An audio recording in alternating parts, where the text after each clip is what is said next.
Paz y bien, queridas alumnas, hemos preparado un nuevo tutorial para ustedes, en el cual pueden apreciar, van a visualizar cada una de las diapositivas y en clase vamos a reforzar el tema. Bien, el tema que vamos a desarrollar es la reforma religiosa en Europa. Nuestro desempeño clasifica las causas y las consecuencias de la reforma religiosa, y el indicador igualmente vamos a clasificar las causas, las consecuencias a través de una V heurística. Bien, les estoy presentando una información sobre la reforma religiosa, pero vamos a despejar algunas interrogantes. ¿A qué llamamos reforma religiosa? ¿Cuáles fueron las causas? ¿Por qué es importante la reforma religiosa? ¿Quiénes fueron sus representantes? ¿Qué consecuencias trajo para el mundo occidental? Recientemente, ¿te has preguntado por qué se dan las reformas? Ahora bien, queridas estudiantes, después de haber participado de este tutorial, te invito a reflexionar sobre la reforma religiosa en Europa. Durante el siglo XVI se produce en Europa un movimiento netamente religioso, espiritual. Fue tan importante para la humanidad de esa época porque, si bien recordamos, durante la Edad Media hubo una espiritualidad, una conexión entre Dios y el hombre. Sin embargo, a medida que avanza el tiempo, los hombres de la época van analizando y van descubriendo otros aspectos sobre su vida misma, sobre los cambios, de dónde vienen ellos, ¿no? Como aparece, por ejemplo, el humanismo, que ya hemos visto, ¿no? Y se produce de pronto una reforma religiosa. Pero ¿por qué se da esa reforma religiosa? ¿No? Resulta de que el clero se estaba aprovechando de los pecados de los feligreses para cobrar indulgencias. Entonces les decía que tenían que pagar su indulgencia para poder, mediante ello, ser aceptados y ser perdonados. Esto se produce en Europa en el siglo XVI, lo que quebró al mundo cristiano europeo occidental, dividiéndolos, ¿no? Dividiendo a los cristianos en 4 grupos religiosos, como los católicos, anglicanos, luteranos y calvinistas. Como vemos, las causas de la reforma fueron netamente de carácter religiosa, políticas y económicas. ¿Por qué así? Religiosas debido a las doctrinas heréticas, ¿no? Las altas jerarquías eclesiásticas se aprovecharon de la situación, de la fe de los cristianos de esa época, y lamentablemente comenzaron a vender las indulgencias, y ese dinero, según ellos, era para construir sus templos. Pero en la práctica, en la realidad, no se realiza, no se da eso, ¿no? Y el clero pues vivió una buena vida, ¿no? Una buena vida con las indulgencias.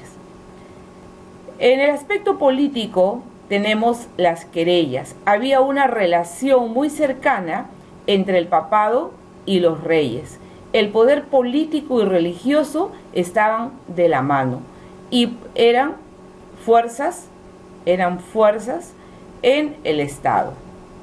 El robustecimiento de la autoridad monárquica, el acrecentamiento de los sentimientos nacionales, y también tenemos la intervención de la Iglesia en las luchas seculares, que lamentablemente alejaban su misión espiritual. En el aspecto económico podemos mencionar las posiciones con las que contaba la Iglesia. Siempre tenían más. Había cierta rivalidad entre los nobles y las clases populares.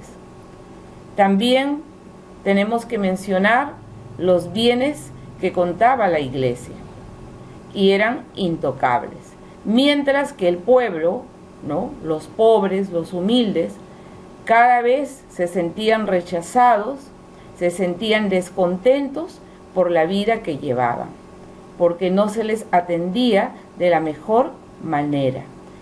Y entonces esto hacía un descontento también espiritual, lo que los impulsó a interpretar la Biblia en forma libre.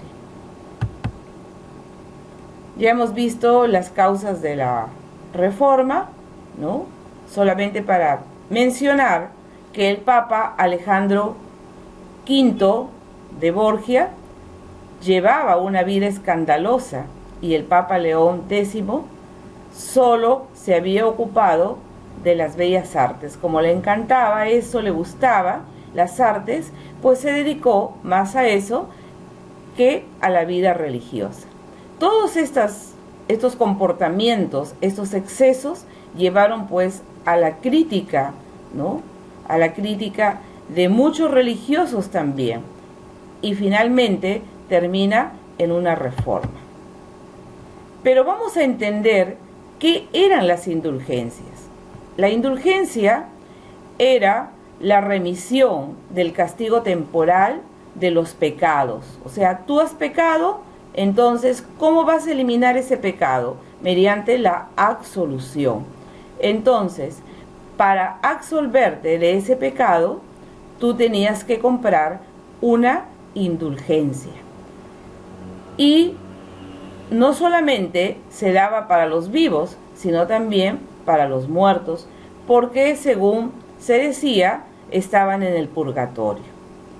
Desde 1517 aparece en escena un monje dominico llamado Texel, predicador de las indulgencias. Él es el que hace prácticamente interviene para que se dé la compra de estas indulgencias. El dinero obtenido de esto sería invertido en partes iguales para la construcción de la Basílica de San Pedro en Roma y para la compra por parte de Alberto de Hohenzollern de un obispado. Fue Lutero en ese momento cuando escribió y clavó en la puerta de la iglesia del castillo de Wittenberg sus 95 tesis. Este documento fue la chispa que lamentablemente para el papado puso en marcha y en peligro, según ellos, la fe cristiana, la fe religiosa. Bueno, ahí tenemos la reforma de la iglesia, que ustedes van a ir leyendo. Las consecuencias de la reforma protestante, ¿en qué termina? ¿No? Con las pérdidas de su poderío y riqueza. Las regiones europeas consiguen su independencia política, religiosa y cultural. La destrucción medieval igualmente termina con las restricciones religiosas, promoviendo el capitalismo. Tenemos la presencia del humanismo que se va extendiendo por Europa y la religión deja de ser monopolio de una minoría. y comienzan las guerras de la religión. Bien, ahí les dejo una lectura para que ustedes analicen, reflexionen y respondan en su cuaderno. Tenemos acá los principales exponentes de la Reforma: Martín Lutero, Juan Calvino y Enrique VIII.